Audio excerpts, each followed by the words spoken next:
Hello students, I am Farhan Mir. Welcome back to our channel. Let us start with problem number 5। अब यहाँ पे ना आपको मास निकालना है। यहाँ पे जो कर्व दिया है ना, ये curve one of the most important curve है पोलर में।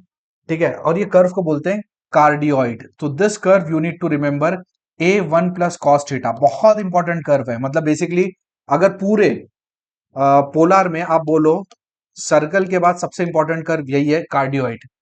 ठीक है, तो इसको आपको याद रख के जाना है। इसका शेप कैसा होता है, ये ना हार्ट है, हार्ट, दिल जो है ना, दिल ऐसा होता है। This is called cardioid and this curve is very important. ठीक है, अब वैसे ही वैसे खैर ये अपने पास है नहीं, बट फिर भी आपको बता देता हूं। अगर कल को ये ऐसा आ जाता है 1 माइनस कॉस थीटा, तो ये भी आपका कार्डियोइड है, लेकिन ये टाइम पे ना ये उल्टा कार्डियोइड है, ये ऐसा रहेगा। ठीक है, तो आपको ये याद रख के जाना है। ठीक है, दोनों कार्डियोइड याद रख के जाओ। अपने को फिलहाल ये है are is equal to A 1 plus cos theta. ये साइड पे कार्डियोइड खुलेगा, पॉजिटिव कार्डियोइड बोल सकते हो। माइनस है तो निगेटिव, बट फिलहाल अभी अपने को नहीं है। एक काम कर लेते हैं, फिलहाल अपन इसको हटा ही देते हैं, क्योंकि आगे चल के प्रॉब्लम में इसको भी अपन कवर करने वाले। बट अभी फिलहाल समझने के लिए मैंने आपको बता दिया कि R is equal to A 1 plus cos theta आपका कार्डियोइड होता है। ठीक है, आप चाहें तो नोट बना के रख सकते हैं कहीं पे।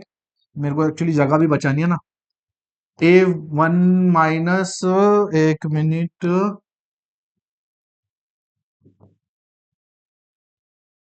तो ये बेसिकली अगर ऐसा आ जाता है तो ये आपका इस टाइप का कार्डियोइड होता है। ठीक है, चाहे तो आप इसको नोट बना के रख सकते हैं। वैसे आगे कवर करने वाले हैं हम लोग। ठीक है, तो R is equal to one plus cardioid. अब क्या बोल रहा है, density at any point of a cardioid varies as the square of its distance from axis of symmetry. ये देखो, ये उसका एक्सिस ऑफ सिमेट्री है। एक्सिस ऑफ सिमेट्री का मतलब है कि ये एक्सिस के अराउंड में इसको फोल्ड किया जा सकता है। तो आपका एक्सिस ऑफ सिमेट्री क्या है, x axis. So square of its distance from X axis, तो मैंने आपको ऑलरेडी बताया हुआ है, रो क्या हो जाएगा आपका, के।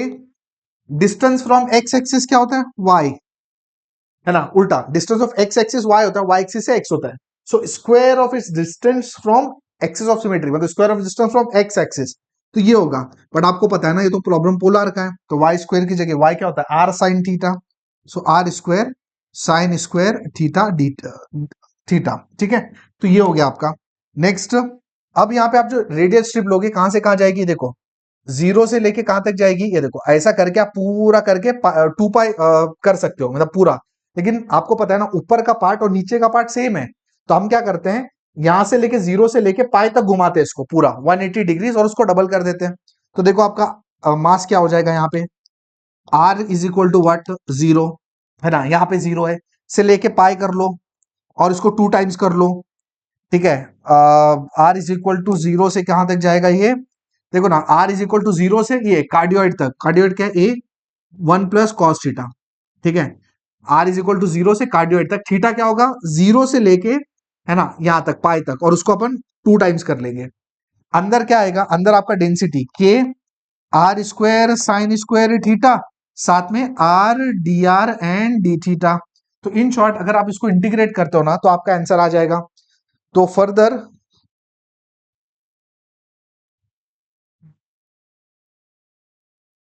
ये हो जाएगा आपका, एक काम करो, के को बाहर ले लो, तो 2 के बाहर आ गया, जीरो से pi, and R is equal to zero से ए 1 प्लस कॉस थीटा।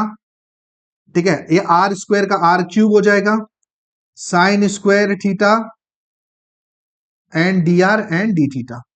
ठीक है, अब इसको अपने को फर्दर सॉल्व करना है। पहला integration with respect to r करोगे, तो अगेन साइन स्क्वायर थीटा भी आप बाहर ले सकते हो। तो देखो, ये हो जाएगा आपका 2 के इंटीग्रेशन फ्रॉम जीरो टू पाई, ये साइन स्क्वायर थीटा बाहर ले लो। ठीक है, अंदर क्या आएगा, देखो साइन स्क्वायर थीटा आपने बाहर ले लिया, आर क्यूब का इंटीग्रेशन क्या आएगा, r raise to 4 upon 4, r raise to 4 upon 4। And what are the limits, r the limits are from zero से ए 1 प्लस कॉस थीटा, एंड यहां पे आ जाएगा डी थीटा। अगेन अगर 4 आप बाहर लेते हो तो आ जाएगा बाहर 1/2, मतलब के बाई टू, जीरो से पाई साइन स्क्वायर थीटा। अब लिमिट पुट करनी है आपने। ठीक है, देखो अपर लिमिट डालो एंड लोअर लिमिट डालो। लोअर लिमिट तो वैसे जीरो है, छोड़ दो, अपर लिमिट डालो सिर्फ, हो गया काम। A raise to 4 1 plus cos theta raise to 4, and यहां आ जाएगा d theta. A raise to 4 भी आप बाहर ले सकते हो। ठीक है, अब मुझे एक बात बताओ, ये प्रॉब्लम आप कैसे सॉल्व करोगे। ठीक है, बताओ ये प्रॉब्लम कैसे सॉल्व करेंगे? क्या ये प्रॉब्लम ऑलरेडी हम लोग सॉल्व कर चुके हैं क्या पहले? बिल्कुल कर चुके हैं। कहां पे कर चुके हैं, याद है क्या आपको? ये प्रॉब्लम हम लोग सॉल्व कर चुके हैं बीटा फंक्शन में।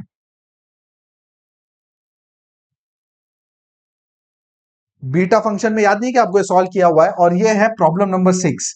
बीटा बीटा बीटा बीटा में जाके एक बार चेक कर लो, प्रॉब्लम नंबर 6 चेक कर लो। ये प्रॉब्लम हम ऑलरेडी सॉल्व कर चुके हैं, एक बार चेक कर लो आप। प्लेलिस्ट भी अवेलेबल है अपने यूट्यूब चैनल पे, वहां पे भी चेक कर सकते हो बीटा गामा फंक्शन में। ठीक है, फिर भी आप क्विकली मैं यहाँ पे सॉल्व करके आपको दूंगा, लेकिन बहुत ज्यादा डिटेल में हम जाएंगे नहीं, जल्दी से सॉल्व करेंगे। ठीक है, देखो सबसे पहले प्रॉपर्टी लगेगी इस पे। कौन सी प्रॉपर्टी को हम लोग एम कर रहे हैं? ये देखो, ये प्रॉपर्टी पे हम ये एम कर रहे हैं। कौन सी? 0 से π/2 sine raise to p theta cos raise to q theta D theta क्या आता है?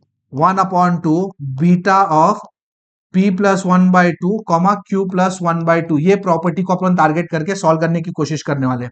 ठीक है, बट अब अगर ये प्रॉपर्टी आपको यूज करनी है तो एक चीज ध्यान रखनी पड़ेगी कि एंगल दोनों सेम है। दोनों एंगल थीटा है, और ये 0 से π/2 है, यहां तो पाई है। एंगल आपको सेम करना पड़ेगा, तो सबसे पहले ना इसको ब्रैकेट ओपन करना पड़ेगा। अब रेस टू 4 करना इतना आसान काम नहीं है ना, तो हम क्या करते हैं इधर, है ना, इसको थोड़ा सा टिग्नोमेट्री लगाते हैं। देखो ये साइन स्क्वायर थीटा है, ये 1 + cos थीटा। 1 + cos थीटा क्या होगा?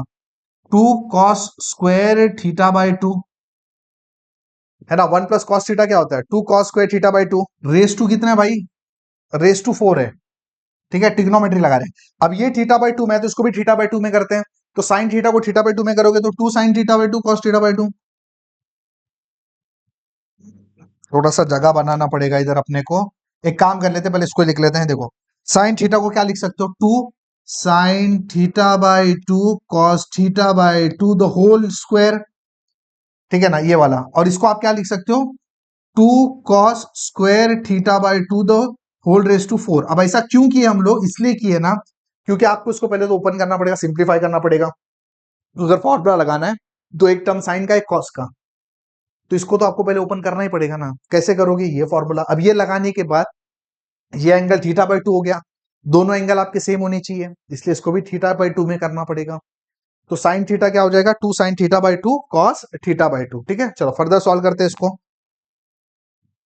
K⁴/2 0 to π। देखो ये आपका 2 का स्क्वायर है, ये 2 का 4 है, मतलब 2 का 6, है ना। तो इधर बाहर ले लेते, 2 का 6 ले लेते बाहर, है ना। 2 का स्क्वायर, 2 का 4, 2 का 6। ये देखो साइन स्क्वायर है एंड कॉस कितने? कॉस स्क्वायर है और ये कॉस 8 है। तो साइन स्क्वायर एंड कॉस के ये 8 और ये 2 10, कॉस के 10 हैं। तो साइन के तो स्क्वायर हैं, बट कॉस के कितने? कॉस के तो 10 हैं। And what are the limits? The limits are from 0 to π। अब फॉर्मूला अप्लाई करना है, बट फॉर्मूले में π/2 है, अपने को पाई मिला है, प्लस एंगल क्या होना चाहिए? थीटा। इधर क्या है? θ/2। तो अपन क्या करते हैं, पुट इसका डिटेल एक्सप्लेनेशन के लिए आपको ये प्रॉब्लम देखना पड़ेगा बीटा फंक्शन में, प्रॉब्लम नंबर 6। θ/2 को टी पुट कर दिया, theta is equal to 2dt, d theta is equal to 2dt। And अगर आप लिमिट चेक करते हो, ठीक है, थीटा जब 0 डालोगे आप तो टी 0 आएगा। थीटा जब आपने पाई डाला, ये देखो ना, थीटा पाई डाला तो टी π/2। तो सॉर्टेड है कहानी। ये देखो K⁴/2 इंटू 2⁶, एक्चुअली काट भी सकते हो। ठीक है, 0 to π/2 हो गया। ये आपका साइन स्क्वायर है, तो साइन स्क्वायर टी, cos⁻10t, है ना। एंड डी थीटा क्या हो गया? 2dt। चलो ये भी सॉर्टेड है कहानी। ये टू कैंसल, तो बचा क्या? 2⁶ K⁴, ये टू कैंसल, 0 से π/2, अंदर क्या बचा? Sine square T cos⁻10t। अब देखो फॉर्मूला बन गया ये वाला। ठीक है, देखो एग्जैक्टली फॉर्मूले में आ गया। एंड फॉर्मूला क्या बोलता है? ये देखो 2⁶ K⁴ 1/2 beta of. Formula apply करने के लिए दो कंडीशन है, एक तो 0 से π/2 होना चाहिए जो कि है, और एंगल सेम होना चाहिए एंड थीटा होना चाहिए। तो सेम है एंड टी है, बात वही है। बीटा ऑफ P+1/2, P क्या? 2, तो ये हो गया 3/2 कॉमा 11/2। ठीक है, अब इसको अगर फर्दर आप सिंप्लीफाई करते हो ना, तो आपको जो आंसर मिलता है वो मिलता है 21/32 पाई एन के ए रेस टू 4, ये आपको आंसर मिलता है। ये आपको आंसर कैसे मिलेगा, इसको फर्दर आपको सिंप्लीफाई करना पड़ेगा। कैसे करोगे, ये देखो, ये आपका beta of m comma n है, and beta of m comma n क्या होता है, gamma m gamma n upon gamma of m plus n, मतलब gamma of 3/2 gamma of 11/2 divided by gamma of addition of both. ऐसा लिख के उसको आप सिंप्लीफाई करोगे ना, तो ये आपको आंसर मिलेगा। और ये पूरा अगर डिटेल में आपको देखना है तो ये प्रॉब्लम में आप गो थ्रू करोगे तो सॉल्व हो जाएगा। ये सॉल्व करना पर्पज नहीं था, बिकॉज ये ऑलरेडी हम लोग सॉल्व कर चुके हैं। समझना आपको ये था इस प्रॉब्लम में कि अपने को कार्डियोइड कैसा यूज करता है, कार्डियोइड क्या है वो इंपॉर्टेंट है, and cardioid is very important curve. Don't skip this problem. I hope problem आपको समझ में आ गया होगा। समझ में आ गया तो वीडियो को लाइक करो, चैनल को सब्सक्राइब करो, वीडियो को अपने दोस्तों के साथ शेयर करो। बहुत जल्दी मिलता हूं अपने अगले वीडियो के साथ, तब तक अपना ख्याल रखें।